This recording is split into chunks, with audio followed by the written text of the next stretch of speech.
नमस्कार दोस्तों, मैं आचार्य के शास्त्री वास्तु एवं ज्योतिषाचार्य सूर्य ज्योतिष में आपका स्वागत करता हूं। मित्रों, बहुत आसान तरीके से पाराशरी सिद्धांत पर हमने आपको भाव के बल को बताया, उस भाव का जो स्वामी है उसे भावेश कहते हैं, उसका बल बताया, और उस भाव का जो कारक होता है हमने उसका बल बताया। यदि भाव, भावेश और कारक यदि ये तीनों बलवान हो जाते हैं तो ये पूर्ण फल देते हैं। जहाँ ये बैठते हैं वहाँ का फल देते हैं, जहाँ के ये मालिक होते हैं वहाँ का फल देते हैं, और जहाँ ये देख रहे होते हैं उस भाव का भी फल देते हैं। इनकी बलाबल देखने का अर्थ ही यही है कि हम एडवांस में चल रहे हैं कि ग्रहों के बलाबल को देखें।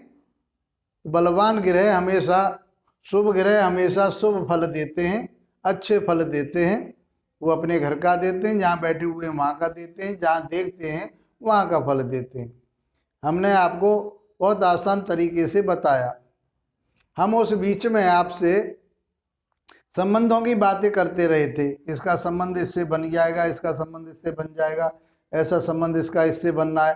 तो शायद वहाँ आपको क्लियर नहीं हो रहा था। तो मैं राजयोगों को पढ़ाने से पहले या बताने से पहले मैं संबंध की बात करता हूँ। जो संबंध हमारे माइंड में आ जाएंगे, हम उन्हें समझ लेंगे, तो फिर हम आगे जो हम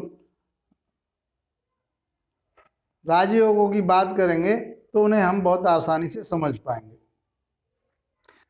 तो मित्रों, आज अध्याय 82 में ग्रहों के संबंध की बात करते हैं कि ग्रहों में संबंध कैसे कैसे बनते हैं।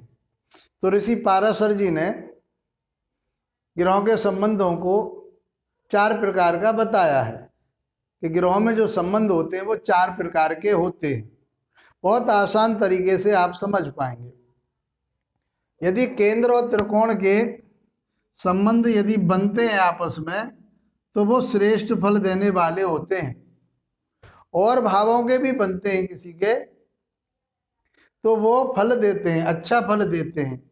लेकिन जो अशुभ स्थान के स्वामियों के साथ संबंध बनते हैं तो वो अपने फलों में कमी कर देते हैं। ये बात समझने की है, बहुत आसान तरीके से। तो संबंध की बात हमने बताई।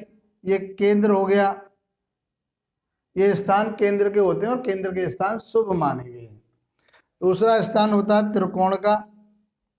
ये त्रिकोण में भी आता है लगन, ये पहला भाव केंद्र में भी आता है, त्रिकोण में भी आता है। तो 1, 5 और 9वां भाव जो होता है ये त्रिकोण का होता है। 1, 4, 7, 10वां भाव जो होता है ये केंद्र का होता है। तो केंद्र का और त्रिकोण का यदि आपस में संबंध बन जाए, हम बता रहे थे आपको, और तो ये इसको राजयोग बोलते हैं। लेकिन संबंध का अर्थ क्या है, संबंध कैसे बनते हैं?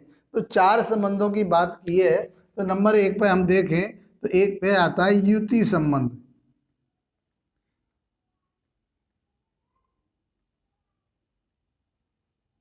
युति संबंध, युति संबंध का अर्थ होता है कि ग्रहों का आपस में एक स्थान पर बैठना। इसको क्षेत्र संबंध भी कहते हैं, इसको क्षेत्र संबंध भी कहते हैं।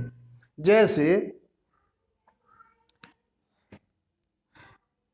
सूर्य यहाँ बैठा हुआ है और यहीं चंद्रमा बैठ जाए तो ये युति संबंध हो गया, क्षेत्र संबंध हो गया। एक ही स्थान पर दोनों ग्रहों का बैठना, केंद्र का और त्रिकोण का स्वामी यहाँ बैठ गया तो इसको हम क्या कहेंगे? युति संबंध कहेंगे। और यदि हम समझें इसको तो मान लीजिए चंद्र यहाँ बैठ जाए और गुरु भी यहीं बैठा हो तो इसको क्या कहेंगे हम? चंद्र हो गया केंद्र का स्वामी और गुरु हो गया त्रिकोण का स्वामी, तो ये भी युति संबंध हो गया। इसको हम युति संबंध बोलते हैं, क्षेत्र संबंध बोलते हैं, और ये श्रेष्ठ फल देता है। दूसरे संबंध की बात करें हम तो दूसरे संबंध में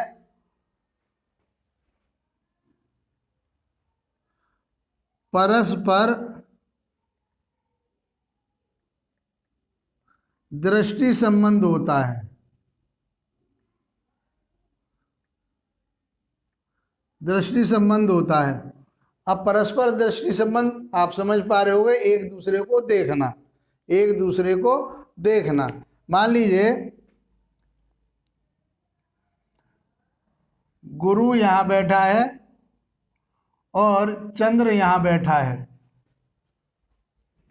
तो गुरु त्रिकोण का मालिक हो गया, चंद्र केंद्र का मालिक हो गया। तो ये एक दूसरे को देख रहे हैं और सभी ग्रह सातवीं दृष्टि से एक दूसरे ग्रह को देखते हैं।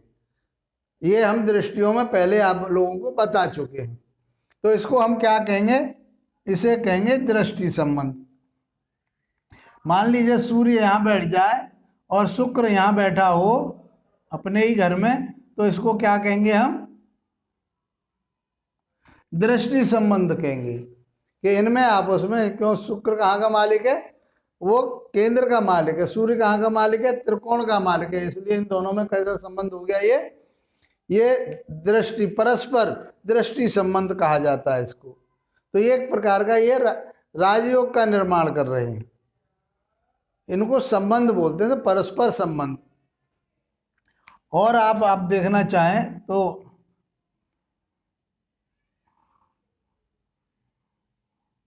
शनि यहां बैठा हुआ है और गुरु यहां बैठा हुआ है। गुरु त्रिकोण का मालिक होकर के 7वें भाव में बैठा है और 10वें भाव का स्वामी शनि लगन में बैठा है। तो कि एक दूसरे को दृष्टि संबंध से देख रहे हैं, दृष्टि एक दूसरे के ऊपर जा रही है। ये 7वीं दृष्टि कही है, आमने सामने। 1 2 3 4 5 6 7, 7वीं दृष्टि से यहाँ गुरु कैसे देख रहा है? 1 2 3 4 5 6 7। देखिए इस तरह से ही गिनती होती है। जब राशियां लिखेंगे तो बढ़ते क्रम में ऐसे ही लिखेंगे, ग्रह लिखेंगे तो हम ऐसे ही लिखेंगे, काउंटिंग करेंगे तब ऐसे ही करेंगे। बहुत सारे लोगों को मैंने देखा इस तरह से नहीं होती। काउंटिंग ऐसे ही होगी, गणना ऐसे ही होती है। तो ये क्या हो गया? परस्पर दृष्टि संबंध हो गया। नंबर 3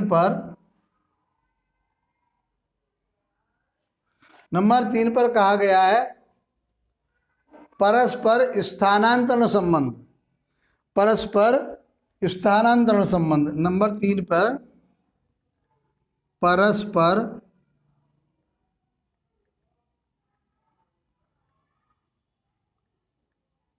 स्थानांतरण संबंध या राशि परिवर्तन संबंध कहते हैं। राशि परिवर्तन, इसमें क्या है? जैसे परस्पर स्थानांतरण मतलब एक दूसरे के घर में जाना। चंद्रमा यहाँ बैठ जाए सूर्य के घर में और सूर्य कहाँ बैठ जाए? चंद्र के घर में। तो ये परस्पर स्थानांतरण संबंध कहा जाएगा। सूर्य चंद्रमा के घर में बैठा है, चंद्रमा सूर्य के घर में बैठा है, इसको कहते हैं परस्पर स्थानांतरण संबंध या परस्पर राशि परिवर्तन संबंध।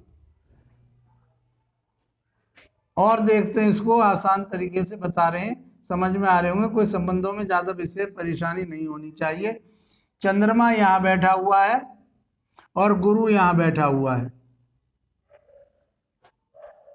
चंद्रमा के घर में गुरु बैठा है और गुरु के घर में चंद्रमा बैठ गया, तो इसको परस्पर संबंध कहते हैं, परस्पर स्थानांतरण संबंध। राशि परिवर्तन इसी को कहते हैं। ये एक योग बनता है, इसे राजयोग बोलते हैं। किसका? केंद्र का और त्रिकोण का। चौथा संबंध स्थान दृष्टि संबंध। ये चौथा संबंध बताया ऋषि पाराशर जी ने। तो इसको समझने के लिए बहुत आसान तरीका,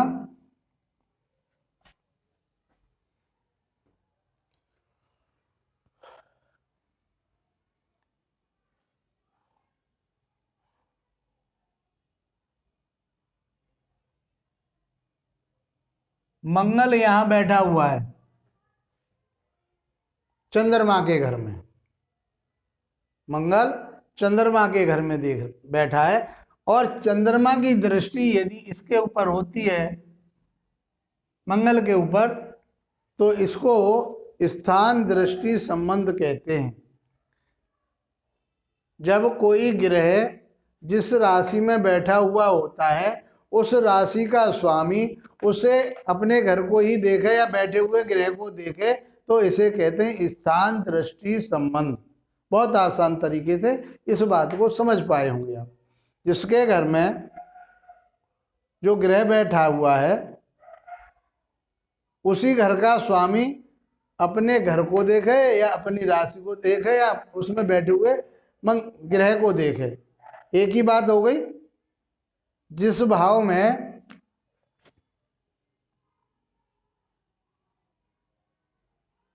मान लीजिए यहाँ चंद्रमा बैठा हुआ है गुरु के घर में और गुरु यहाँ बैठा हुआ है 5वें भाव में, तो 1 2 3 4 5 गुरु के घर में चंद्रमा बैठा हुआ है, उस चंद्रमा को या अपने घर को कौन गुरु देखे तो उसका स्वामी देखे, जिस भाव में वो जिस राशि में बैठा हुआ उसका स्वामी अपने घर को देखे तो उसको कहते हैं स्थान दृष्टि संबंध। स्थान में बैठे हुए ग्रह को दृष्टि से देखे, अपने घर को देखे, देखने में दृष्टि माने देखना, तो अपने घर को देखे उसे कहते हैं स्थान दृष्टि संबंध। बहुत आसान तरीके से मैंने चारों संबंधों को आपको बताया। मित्रों, जहाँ हमारी ज्योतिष गणना में ग्रहों के संबंध की बात चलेगी, कहेंगे हम इस बात को बार बार, कहीं आएगी ये बात कि इसका संबंध इसके साथ बन गया, इसका संबंध इसके साथ बन गया, तो वो चारों सिद्धांत जो चारों नियम हैं, चारों प्रकार के जो संबंध हैं, इसके अलावा और कोई संबंध नहीं है। यही तो ये चारों के चारों संबंध अपने माइंड में आने चाहिए कि इस तरह का ये संबंध बना हुआ है। मित्रों, बहुत आसान तरीके से मैंने आपके सामने ग्रहों के संबंध की चर्चा की। आशा करता हूँ कि आपको ये संबंध समझ में आए होंगे। यदि हमारी ये चर्चा आपको अच्छी लग रही है तो इसको लाइक कीजिए, शेयर कीजिए, सब्सक्राइब कीजिए। इसके साथ आप लोगों का धन्यवाद। नमस्कार।